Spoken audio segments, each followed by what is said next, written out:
Hey guys, Danny Johnson here. We had the Cobra up in the air today. I was just looking under it. I found a little bit of differential fluid on the floor, which kind of scared me a little bit because I just put all the work into doing the rear diff, as you may see in the videos. Put the link to that in the description.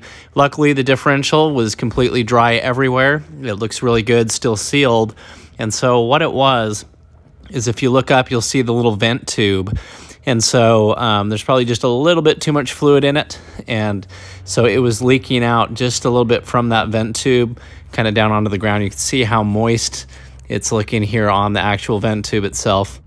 And so everywhere else it looked really good. So I'm happy with how it's sealed. No problems there. The only problem with it coming off of the vent tube is where it leaks, it would come down a little bit onto the exhaust. And so I'll show you that here in just a second. But you can see the diff looks real good and clean, so I was happy about that. But yeah, I was definitely just leaking out of that. And we filled it to the proper level, but it just had probably just a little bit too much. And it was also coming out here, since it was leaking down, it was going onto the back of the fuel tank.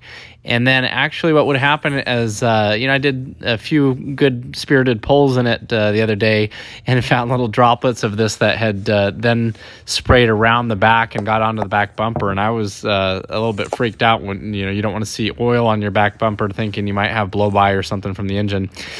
So luckily it was just the vent tube. And so got that cleaned up. It had just dripped down here a little bit onto the exhaust. And so that's where that kind of came out.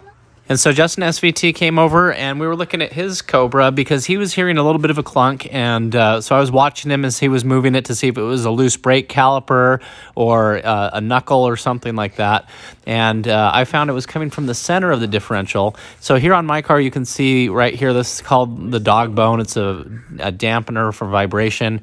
Noise, vibration, and harshness.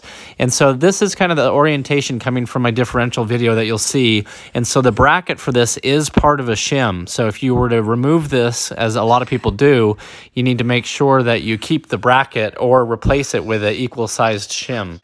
And so again, I'll put videos that I have for all this in the video description if you want to see. I have a playlist showing the rear differential removal and filling it and sealing it and everything like that. So just check the video description for that. But anyway, so on Justin's car, Justin SVT's car, he still had the bracket, but as you could see, it would move and actually kind of contact the differential. So that's what we were hearing. So here it is with the car running.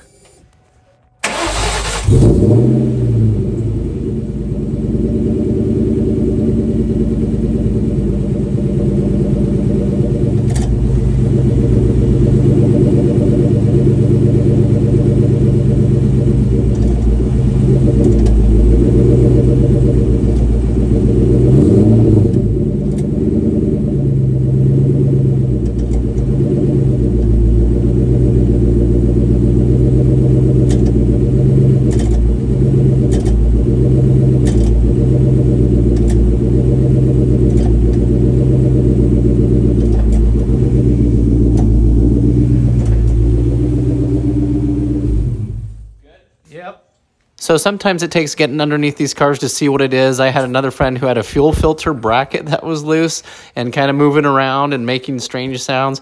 So you just got to get under there with a second set of eyes and see what it is. So anyway, we'll address that a little bit later, but we had a good time just talking in the garage and having fun. So anyway, thanks for watching. And if you're new to the channel, feel free to subscribe and check out the videos in the playlist that's in the video description. Thanks, guys.